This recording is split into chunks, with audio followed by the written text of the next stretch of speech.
আসসালামু আলাইকুম। আজকে আমি খুবই সহজ পদ্ধতিতে কাচ্চি বিরিয়ানি করে দেখাবো। এভাবে বিরিয়ানি করলে খুবই তাড়াতাড়ি হয়ে যায় আর খুবই মজার হয়। যারা নতুন তারাও খুব সহজভাবে বানিয়ে নিতে পারবেন। আশা করছি আপনাদের ভালো লাগবে। ভিডিওটি যদি ভালো লেগে থাকে লাইক, কমেন্ট, শেয়ার করে দেবেন। তাহলে চলুন রেসিপি শুরু করি। এখানে আমি খাসির মাংস নিয়েছি। হাড়, চর্বি, মাংস সব সহ 1.5 কেজি। ভালো করে ধুয়ে পরিষ্কার করে নিয়েছি, পানি ঝরিয়ে নিয়েছি। এখন আমি এক সাইডে রেখে দিলাম। এদিকে হাফ কাপ লিকুইড দুধের মধ্যে দিয়ে দিচ্ছি 2 টেবিল চামচ গুঁড়া দুধ। দিয়ে আমি ভালো করে মিক্স করে নিব। গুঁড়া দুধ দিলে আরও বেশি টেস্টি হবে। ভালো করে মিশিয়ে আমি এর মধ্যে ঘি দিয়ে দিচ্ছি 2 চামচ। ঘি দিয়েও ভালো করে মিশিয়ে নিব। মেশানো হয়ে গেলে আমি এক সাইডে রেখে দিচ্ছি। আর এদিকে আমি হাফ কাপ একদম গরম দুধ নিয়েছি। ফুটন্ত দুধের মধ্যে 1 চিমটি জাফরান মিক্স করে নিচ্ছি। এক সাইডে রেখে দিলাম। আর এদিকে কাচ্চি বিরিয়ানির মশলার একটা প্যাকেট নিয়েছি, রেডিমেড মশলার প্যাকেট। এর মধ্যে 2টা প্যাকেট থাকে, আস্ত মশলা আর গুঁড়া মশলা। আস্ত মশলা আমি অর্ধেক ব্যবহার করব, অর্ধেক পরে ব্যবহার করব। এখন আমি এই মাংসর মধ্যে দিয়ে দিচ্ছি টক দই। এখানে আমি হাফ কাপ টক দই দিয়ে দিলাম। আর দিয়ে দিচ্ছি সয়া সস 1 টেবিল চামচ। আর এখানে নিয়েছি আস্ত মশলা, আমি দিয়ে দিচ্ছি অর্ধেক, আর অর্ধেকটা আমি চালের মধ্যে পরে ব্যবহার করব।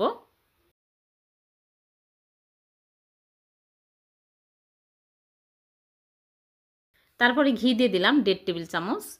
আর গুঁড়া মশলাগুলো সব দিয়ে দিচ্ছি, 1 প্যাকেট সবই লাগবে। স্বাদ মতো লবণ আর আদা রসুন বাটা 1.5 টেবিল চামচ করে দিয়ে দিলাম। আপনারা চাইলে ম্যারিনেট করতে রেখে দিতে পারেন 1 ঘন্টা। আমি সরাসরি রান্না করে নিব। হাতে সময় থাকলে রেখে দিবেন, না থাকলে সরাসরি রান্না করলেও হবে। এখানে রাইস কুকারের একটা পাত্র নিয়েছি, এর মধ্যে সবগুলো মাংস আমি নিয়ে নিলাম। তারপরে আলু ভেজে নিয়েছি, তেলে ভেজে নিয়েছি। আলুগুলো দিয়ে দিচ্ছি। আলু বোখরা দিয়ে দিচ্ছি।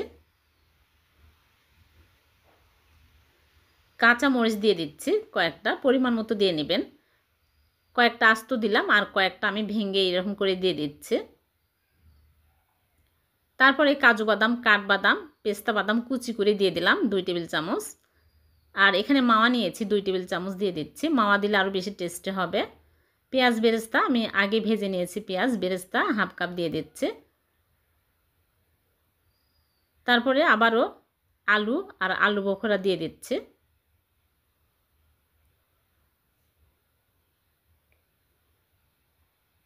এখন ঢেকে এক সাইডে রেখে দিব। আর এদিকে আগে থেকে চুলার প্যানে পরিমাণ মতো পানি দিয়ে পানি ফুটিয়ে নিয়েছি। আস্ত মশলা দিয়ে দিলাম, সবগুলো যেটুকু ছিল সব দিয়ে দিলাম। তেল দিয়ে দিচ্ছি 1 টেবিল চামচ। আর এখানে নিয়েছি 1 পিস লেবু রস চিপে দিয়ে দিচ্ছে।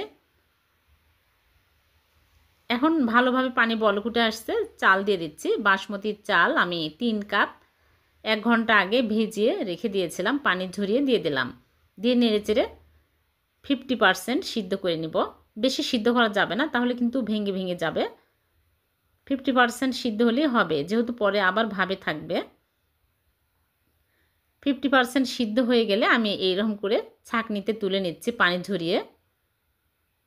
ভালো করে পানি ঝরিয়ে নিয়েছি। এখন আমি এই মাংসর মধ্যে সবগুলো ঢেলে নিচ্ছি। এরকম করে বিছিয়ে দিতে হবে।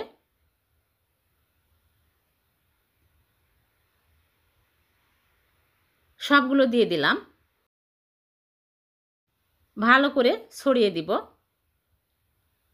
জাফরানের মিশ্রণ দিয়ে দিচ্ছি, উপর দিয়ে এরকম করে দিয়ে দিতে হবে। সবগুলোই আমি দিয়ে দিলাম।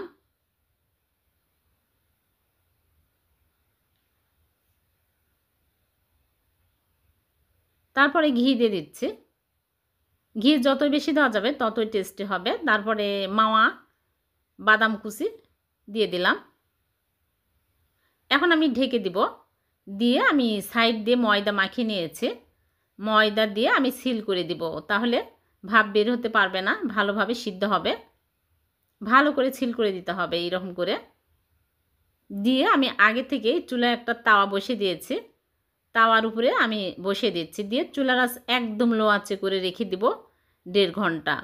1.5 ঘন্টা পর আমি খুলে নিচ্ছি, ঢাকনা খুলে আপনাদেরকে দেখাচ্ছি। একদম লো আঁচে রেখে দিতে হবে 1.5 ঘন্টা। 1.5 ঘন্টায় সুন্দরভাবে সিদ্ধ হবে। এখন আমি দেখাচ্ছি আপনাদেরকে কত সুন্দর হয়েছে। ভাতগুলো একটা ভেঙেও যায়নি, আর মাংস অনেক সুন্দরভাবে সিদ্ধ হয়েছে। খুবই সহজ পদ্ধতিতে আমি বানিয়ে দেখালাম, এইভাবে বানিয়ে দেখবেন। একদম ভাত আস্ত থাকবে আর মাংসও সুন্দরভাবে সিদ্ধ হবে। আমি সার্ভ করে নিচ্ছি। আর একটা মাংস আমি ছিঁড়ে আপনাদেরকে দেখাচ্ছি কতটা সুন্দরভাবে সিদ্ধ হয়েছে। দেখুন গলে যাচ্ছে চাপ দিলে। হয়ে গেল খুবই সহজ পদ্ধতিতে কাচ্চি বিরিয়ানি। ভিডিওটি যদি ভালো লেগে থাকে লাইক কমেন্ট শেয়ার করতে ভুলবেন না। আপনাদের একটা লাইক কমেন্ট আমাকে অনুপ্রাণিত করে। আবার দেখা হবে এরকম নতুন কোনো রেসিপিতে। সে পর্যন্ত ভালো থাকবেন, সুস্থ থাকবেন। আল্লাহ হাফেজ।